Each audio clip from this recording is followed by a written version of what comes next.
Hey guys, let's get more news about Lakers, but first, don't forget to subscribe and leave your like.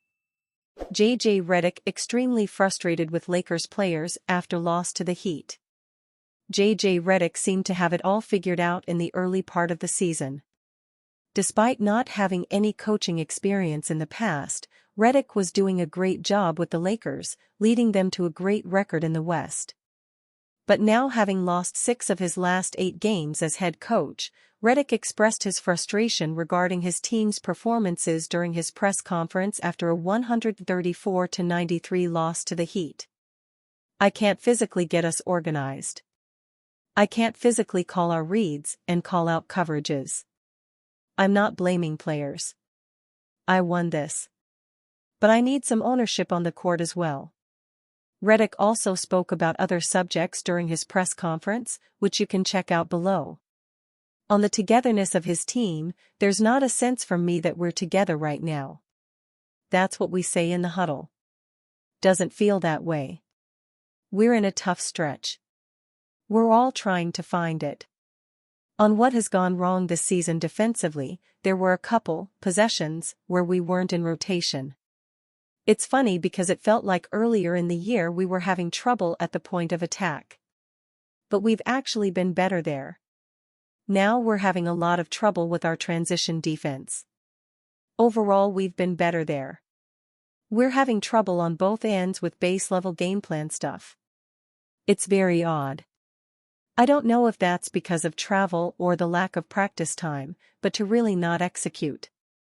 The answer to that is probably next week. It's an opportunity for us to be in the gym and get some practice time with us not making the cup. We'll do that. What he expects from LeBron James and Anthony Davis. Bron and I spoke this morning, we had a nice conversation. I thought. He was very talkative with his teammates, he was encouraging them. I need him to uplift his teammates. A lot of us, we're going through it right now. I think with AD, he's not had the performances that he had to start the year. There's a level of frustration. But he'll get out of it, I have no doubt. We say this with most teams. They just tee up. We just have to be physical on both sides of the ball. To start the game, they really took us out of what we were trying to do. And we didn't match that level of physicality. And that can sort of get frustrating for a player. Whether he is calm about what needs to be done, calm? Yeah, this is problem solving. Obviously, when you lose by 41, the problems are glaring and you gotta get with the group and fix it. Nothing wrong with that. I'm calm about that.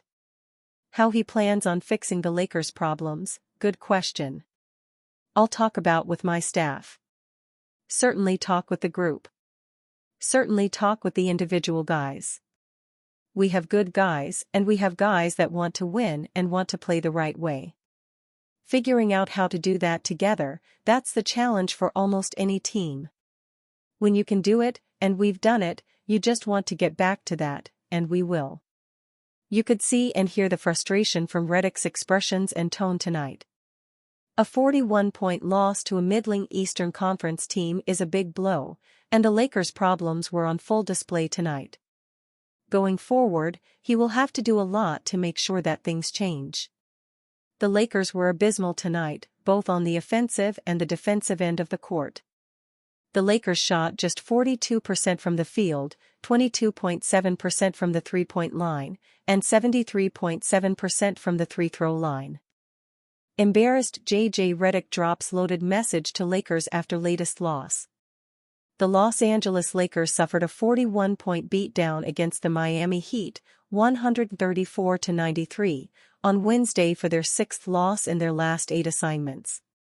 The Lakers have looked awful in their 4-game road trip. Prior to the defeat to the Heat, they only scored 80 points against the Minnesota Timberwolves on Monday, their lowest output since 2017. For what it's worth, LeBron James had a strong game against the Heat, finishing with a team-high 29 points on 12 of 18 shooting, 5 rebounds, and 8 assists. His running mate, Anthony Davis, however, struggled mightily. He scored a season-low 8 points on 3 of 14 shooting. During the post-game media conference, Lakers coach J.J. Redick didn't bite his lip about their woeful slump. "It's easy to not want the ownership, particularly when it's embarrassing," said Redick in a video shared by Courtside Buzz. "I'm embarrassed. We're all embarrassed. It's not a game I thought we had the right fight, the right professionalism." The first-year tactician doubled down on his stance and fired a strong message to his players.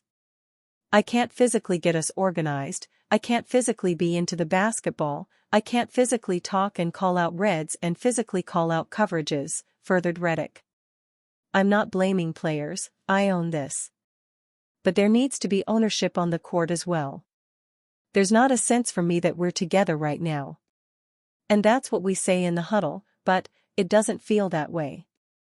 The Lakers only shot 42%, while allowing the Heat to shoot 57.8%, including 51.1% from the three-point area.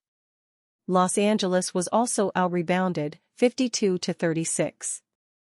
The Lakers, who are hampered by injuries to key rotation guys in Austin Reeves, Jared Vanderbilt, Christian Wood and Jackson Hayes, will close out their road trip against the Atlanta Hawks on Friday.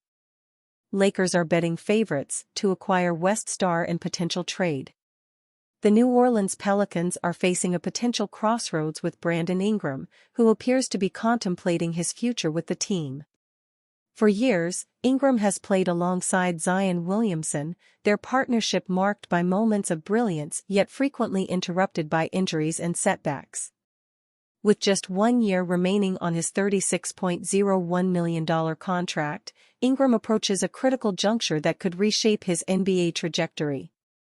The rumor mill is buzzing, and the betting markets are taking notice. Bovada's latest odds paint an intriguing picture of potential destinations, with the Los Angeles Lakers emerging as the front-runner at plus 400, followed closely by the Miami Heat at plus 500. The Lakers look particularly positioned to make a move. Their odds suggest more than mere speculation, there's genuine momentum behind a potential Ingram relocation. Close behind are the Los Angeles Clippers at plus 600, the Atlanta Hawks at plus 750, and the Golden State Warriors at plus 800. 6 years of professional frustration might be reaching a breaking point for Ingram.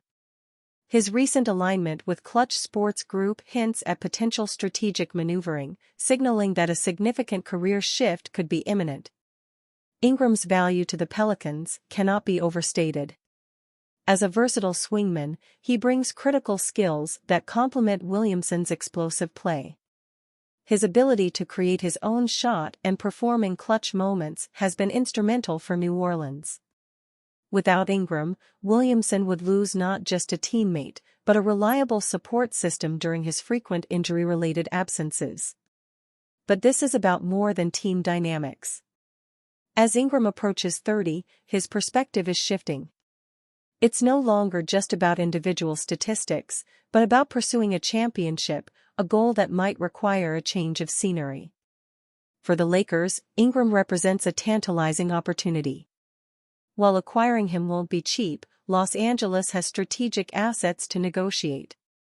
Rui Hachimura, D'Angelo Russell's expiring contract, and draft picks could potentially construct an attractive trade package.